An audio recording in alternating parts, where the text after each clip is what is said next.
Do you hate the thought of working past 55 or 60? Do you hate not being able to live the life you deserve today? Do you hate not knowing what your financial future looks like? It's time to stop doing what you hate. Here's your host, Mr. Harold Green. Hello, everybody. This is Harold Green of Braintree Wealth Management, and it's time to stop doing what you hate. Boy, it's been an interesting time. Very, very interesting times. But I'm here to let you know that everything is going to be all right. And that's no joke. I hope you are having a fantastic day. I felt like I woke up on the wrong side of the bed this morning. I woke up not too early, but I got up and I was like, should I just do this show and just get it off my chest, or should I just go back to bed and get a little bit more sleep? So when I said, let me just get up. And I got up and then went to Starbucks. I got my coffee and I came back home and I did some training with my son, who is now on board full time. So welcome aboard, Dr. Alex, has his PhD in physics. And as they say, it's all math, and investments is math.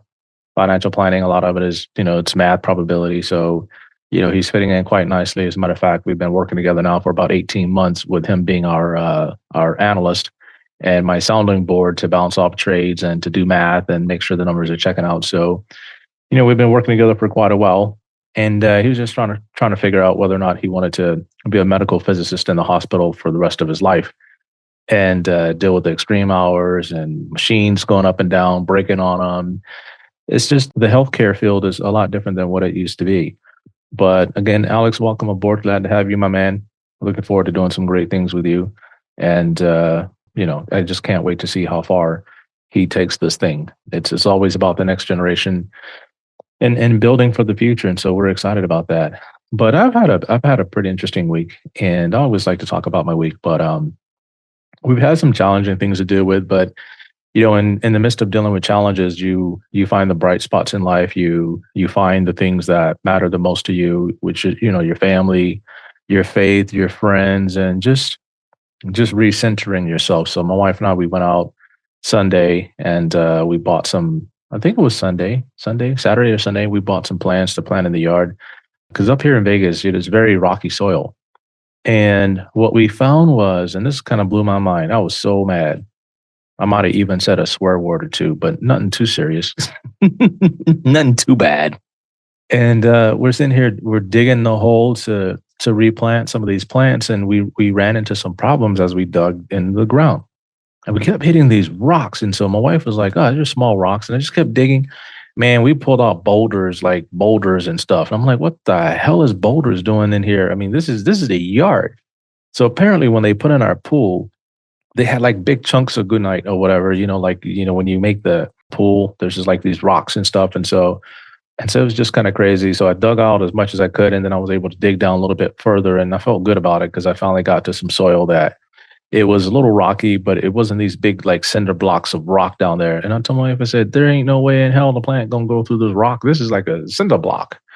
The plant is strong, but it ain't that strong. It ain't gonna grow through a cinder block. So he dug that stuff up, and it was just exhausted at the end of the day. But it was good. The weather was really nice up here in Vegas, and so I was really excited about that, to have some nice weather, just kind of be outside, getting your hands dirty, and just kind of doing a little work in the yard. So I guess I'm getting old when I enjoy doing yard work, but it was pretty cool.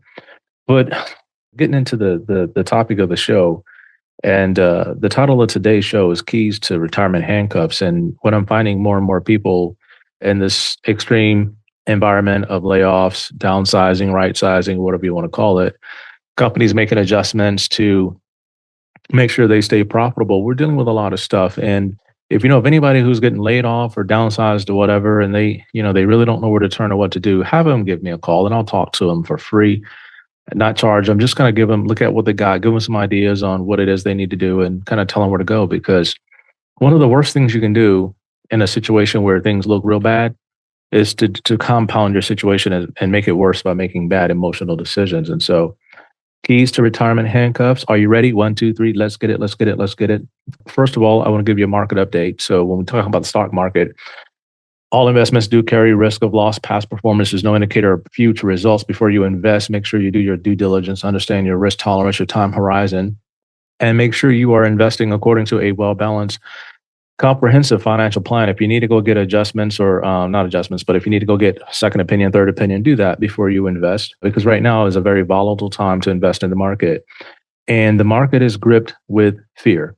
And the market right now, if we look at the CNN Fear Greed Index, it is at extreme fear. Now, by the time you hear this show, it might improve a little bit, but it's been in extreme fear for over a week. The lowest it got down to yesterday, I believe, when I looked at it, was 15. That is bad. This is kind of like where everybody says, just sell everything, run for the hills. All hell is breaking loose. Things are getting bad. We got trade wars, and no, it's not a trade war. This is not a trade war. And one of the things I understand about the media is they're big on words. They're big on words that will generate emotions, and that's how they get paid, is by generating emotions in people to get them to do things that they ordinarily would not do through emotion and fear and so on and so forth. And I think this is all media generated. When we ran the numbers this week and we looked at everything, the fundamentals of the stocks have not changed. But the one thing we do see in this negative environment is we do see companies sandbagging their guidance for the future. I don't know if you ever played spades, but you sandbag and say, how many books you think you can get, how many, it's like, I think I can get 2, but you got a hand, you can get like 5 or 6. And so you like sandbag. And that's what they're doing with the guidance. They know things are going to turn around, but when they sandbag on guidance, it just drives the market down. They can beat on earnings and all of that, beat estimates or whatnot, but future guidance, they look at it and say, oh man, this company said they're not going to do so well. The market looks like this and like that. And so boom, they just sell off the stock. And then the next thing the next quarter, when things turn around, it's like, oh, surprise, we did good. It's like, well, that's too little too late to the people who got out of the position because you sandbagged on guidance. And that's just part of the game. And so you got to know when to buy, when to sell. And right now, when the market is in extreme fear, this is when you should be buying. As I told my clients this week in our market minute, we are a net buyer of the options on certain stocks. And so we have our cheat sheet. So let's go back to tariffs. And one of the things that I want you to understand about tariffs is they're like a one-time shock to the system. And the problem is it's not going to be that bad unless they keep raising tariffs like tit for tat, tit for tat. If the tariffs keep going up higher and higher, then it's going to become problematic. But I do think that, what the current administration is after is fair and reciprocal trade. If you go study trade history, you'll understand what I'm saying and not just watch what they're saying on TV, but just go study trade history. If you're interested in anything and learning about finances and what drives the market, go study trade history and some economics, and that'll help you out a lot. And the other words you're going to hear coming up soon pretty much are going to be like recession, recession, recession, or government shutdown, shutdown, shutdown. And when you start hearing these words, it's like, oh my God, let's just like not spend, let's buckle down, let's not do anything. They're even talking about stagflation, right? That's like low GDP, high inflation, stagflation. The market is not, productivity is down, but inflation is high. And then you got bond yields that are dropping like a rock. Ever since January, these bond yields have been dropping like a rock. And the bond yields, I believe, indicate what the Fed ought to be doing. But with the talk of inflation and the fear and expectations of higher inflation expectation fears are higher because the market is, the media is just making it sound like that. It's not based on fundamentals. It's just based on emotion. I'll tell you that ahead of time. The Fed is sitting there talking about keeping interest rates unchanged, but, that's their prerogative. They all have a job to do. And then, as I stated, we have the fear and greed index, which is just extreme fear. This is when we should be buying, and this is when your investment advisor should be buying, unless it goes against your financial plan. Okay, that's the only time you shouldn't be buying a down market is when it goes against your financial plan. But if you still have time and your plan allows it, you've sold and rotated, now you have cash ready to go. This is when I'm buying for my clients. Okay, because we've done fantastically phenomenal once the market has rebounded. And also the fact that we're living in a bifurcated economy, that's very alarming. When they come out and say the economy is doing well, here's what you need to understand. Right now it's doing well for rich people. And if rich people made up the economy, then you can say the economy is doing well. But it's not made up of rich people. It's the rich, the middle class, and then people who don't have as much. But right now it's separated into those who have and those who have not. And so, give you an example, when you look at Dollar General and you look at their stock price over the last year or two, it's been crashing. But if you look at Ferrari stock, RACE, RACE, it's it's blowing up. There's a line for Ferraris out the door. And people have money and the economy is doing well. Well, not according to Dollar General, not according to Walmart, not according to Target, not according to places like Restoration Hardware, right? So, in the midst of all of this, people are going to be laid off and they're going to be forced to retire. And then you have the people that are going to be left behind, and a lot of the work is going to be put on them. So, here's what I'm going to submit to you today. There are reasons why people won't retire. Either they feel like they don't have enough money and they need to earn, they need to earn more and save more. Okay. Or they're just unhappy with the state of affairs of the economy, and they don't think that if they get out there and retire, it's a happy thing for them. It could be psychological, emotional, whatever it might be. And I'm going to give you some ideas that hopefully will help you. If you want to retire early, you can do so, and it's not going to break the bank. So these things are kind of like escape hatches, and they'll let you off without penalties and things like that. You still got to pay the taxes, but you won't have to pay any penalties if you implement these strategies to get out of the retirement door a lot sooner and to unlock the retirement handcuffs. Now, one of the things you can do is what's called a 72T. And a 72T is an equal distribution of a sum of money over a period of time. So let's say you got $500,000 in your 401k and you want to get out there and you want to move on to a different job, but you're just afraid that you might need to supplement your income from a lower paying job. We can do what's called a 72T. And if you're 50 years old, you can take the 72T for 5 years or 59 and a half, whichever comes later. So if you're at 50, then basically 5 years or 59 and a half, you'll have to take it until you're 59 and a half. Only problem is if you stop taking the 72T, you're going to get penalized on the amounts that you don't take out. And so you have to kind of keep this thing going. And I think I've probably done 1 or 2 72Ts in my lifetime, and that's to fund life insurance policies when people couldn't, get the money out. We've done other things with it, and then we took out the periodic sum of money and we just put it in the life insurance policy, or we use it to help supplement other type of income. So we've done that. Now, what I like about the 72T is there's no penalty. You can take the money out with no penalty whatsoever, but you have to pay the taxes on it. And again, if you're going to go work part-time and take a lower paying job, this can help offset or supplement that, as well as if you're married, your spouse can keep working and help generate the income, or you can use it to help cover medical, because a lot of times you might take a new job and the medical is just not there. And so now you have to pay the medical. The 72T can help with that. The other thing you can do is, now the one thing I like about the 72T is you roll it out of your employer's 401k plan into your own IRA, and then you have the freedom to trade whatever you want inside of that IRA account, that rollover IRA. Now, the rule of 55 will allow you to do something similar, but it requires you leaving the money with your employer inside of their 401k plan.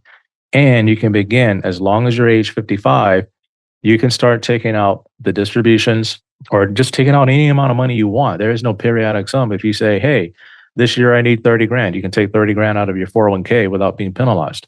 Next year you say, I might need 100, you can take 100 out without being penalized. The next year you might need $3 out. I mean, not $3, but what I'm saying is you may not need as much. Okay. And so it's totally flexible. And then when you turn 59 and a half, you can roll it over somewhere else. And then there is no penalties on what you take out or when you take it out, as long as you're 59 and a half, but you have to pay the taxes. Now, one of the things I've ran into with the rule of 55 is we have very limited investment choices. Now, some of these platforms, they may just have 10 to 15 mutual funds that you can buy. Some could have 10,000 mutual funds that you can buy. But when you look at the performance of it, the performance is not, it's not like they're giving you the same returns every single year. It varies. And so you're going to have to go through a mutual fund screener and just keep screening mutual funds and rotating like crazy. And it's an active management job. Even with mutual funds, if you're in a rule of 55, it makes it really, really hard. So what I tell my clients to do is, look, if we can move the money over to, say, your Schwab account, and we can trade options in there, because say you're not allowed to trade options in your current 401k. If we're in a down market right now, and I'm not saying there's guarantees, at the same time, the market goes up and down. If we know that we're going to be buying stocks that are beaten down right now, and we're buying options on the stocks that have been beaten down right now, even if you have to pull off a rule of 55, okay, I'm just saying that, let me take that back, not pulling off a rule of 55. It may just make more sense putting it over in your IRA and then doing the 72T versus the rule of 55, just because of limited investment choices. We'll have to figure it out, but still, it's a way to help supplement your retirement or be your only source of retirement if you have to get out of that job sooner than you want to. Very important to understand. And that's why it's important for you to have a financial plan so that you understand what your options are. My clients, I would say 90% of them right now that are still working, they know what their options are. They know when they can retire.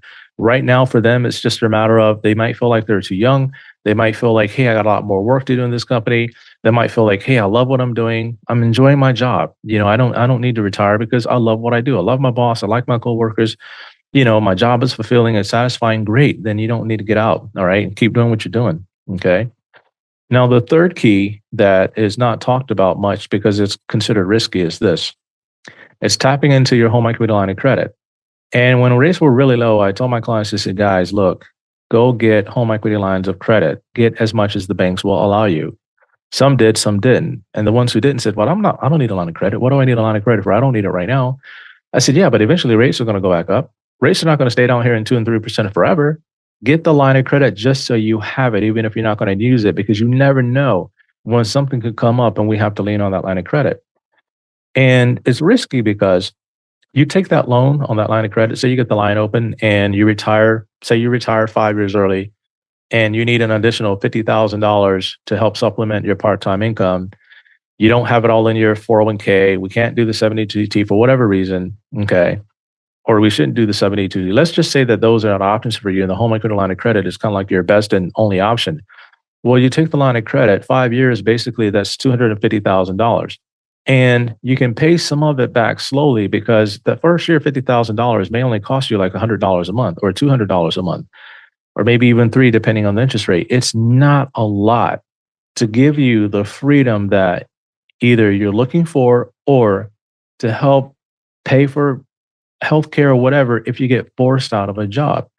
So I just wanted to give you these ideas today and just kind of run these things by you, because you may find yourself in these situations where you get either, they kick you out the door, or you're one of the only ones left behind, and now you're working so hard to do the work of 5 people, it's just driving you insane. And that's what's probably going to happen. And that's what has happened to some of my clients, and they've retired early because they've just got overworked. Some have had to change careers or whatever it might be because company downsized and now they're just overworked, and it's not fair.